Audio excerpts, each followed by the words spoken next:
তো আজি আমি আহিলোঁ অমিতা খেতিত। দেখা পাইছে এজন ফাৰ্মাৰে কিমান ধুনীয়াকৈ অমিতা খেতি কৰিছে। তো আমি তেওঁৰ পৰা জানিব চেষ্টা কৰিম, কিছুমান প্ৰব্লেম আছে বুলি তেখেতে আমাক ইতিমধ্যে জনাইছে।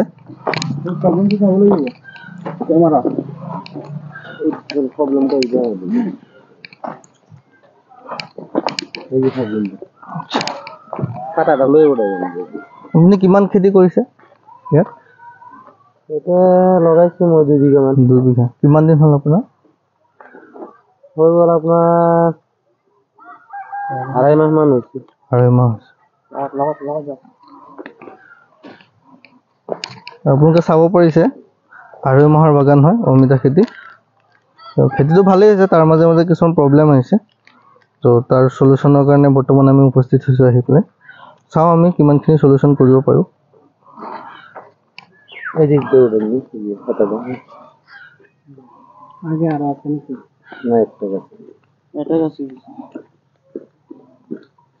লাহে লাহে বেমাৰ আহিব, বুজিলে? গছ ডাঙৰ হৈ আহি থাকিব, বেমাৰ আহি থাকিব। হৈ থাকে বস্তুটো।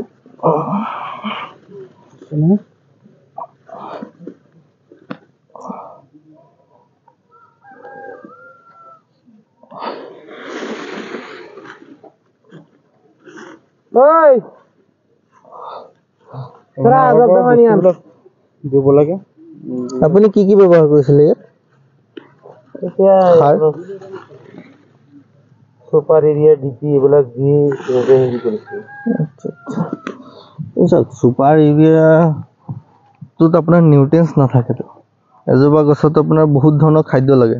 প্ৰটিন লাগিব, ভিটামিন লাগিব, তাৰপিছত আপোনাৰ কেলছিয়াম লাগিব, মেগনেছিয়াম লাগিব, জিংক, বৰণ, আইৰণ, কপাৰ, সকলো ধৰণৰ বস্তু লাগে। এজোপা গছক মানে 16টা নিউট্ৰিয়েন্টছ লাগে, 16টা।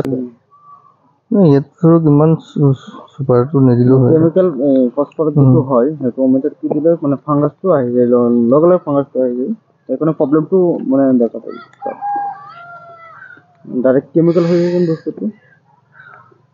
সেই ধৰক বহুত ফাৰ্মাৰে তাৰ বিষয়ে নাজানাৰ কাৰণে এইখিনি হৈ যায়। ফসফৰাছ হিচাপে যদি আমি CMS আৰু ফোম দিওঁ তেনেহ'লে এনেকুৱা বেমাৰটো নাহে, চান্সেই নাথাকে আহিবলৈ। সেইকাৰণে ফাংগাছটো মানে শিপাত লাগি যায় যেন, সেইকাৰণে মানে গছবিলাক কি হৈছে ডেমেজ হৈ গৈছে। এটা ফাংগাছত ৰূপান্তৰিত হৈছে বস্তুটো, কিন্তু সেইটো হৈছে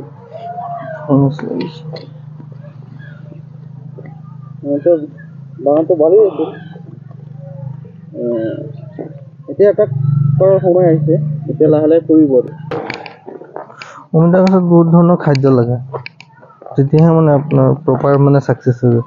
নহ'লে অকণমান ডাঙৰ হৈ মাটিত যিটো খাদ্য আছিলে সি টানি দিলে, কিন্তু এতিয়া তাৰ বেমাৰ আৰম্ভ হৈ যাব আৰু। মাটিত ধৰি ল'লে নহয় গৈ পেলাই শিপাটোৱে, কিন্তু আপোনাৰ ওপৰৰ মাটি আছিলে, ওপৰৰ মাটিত যিখিনি খাদ্য আছিলে সি খালে, এতিয়া তলত যোৱাৰ লগে লগে তাৰ ফাংগাছ লগা আৰম্ভ হৈ গৈছে। গাঁৱৰ নামটো কি আছিল? কদমগুৰি। কদমগুৰি ন? চামগুৰি অঞ্চলত কদমগুৰি। স্প্ৰে কতদিন পৰ কৰে দিতেছেন স্যাৰ? স্প্ৰে দিতাম তো সপ্তাহে 2 দিন দিতাম। কিহৰ স্প্ৰে কৰে আপুনি?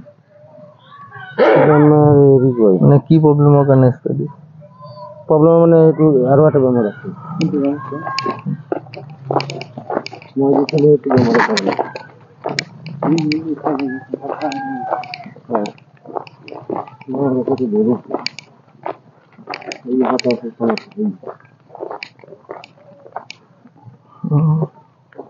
এটা বেমার জানি। এটা কথা দিছিল ওইটা আছে কি আচ্ছা।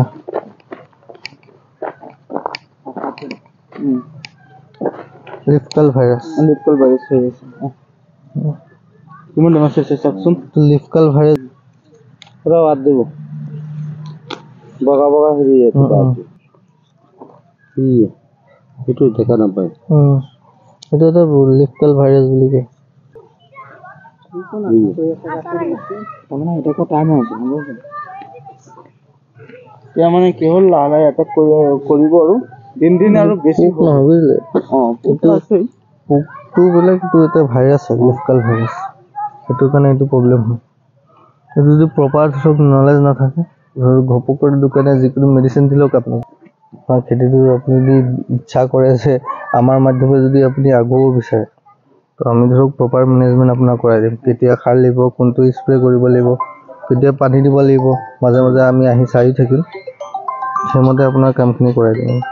আপোনালোকে যদি অমিতা খেতি কৰে তেনেহ'লে এগ্ৰিনেক্সাছৰ লগত যোগাযোগ কৰিব। আমাৰ ফোন নম্বৰ তাত দিয়া থাকিব, যোগাযোগ কৰিলেই হ'ল।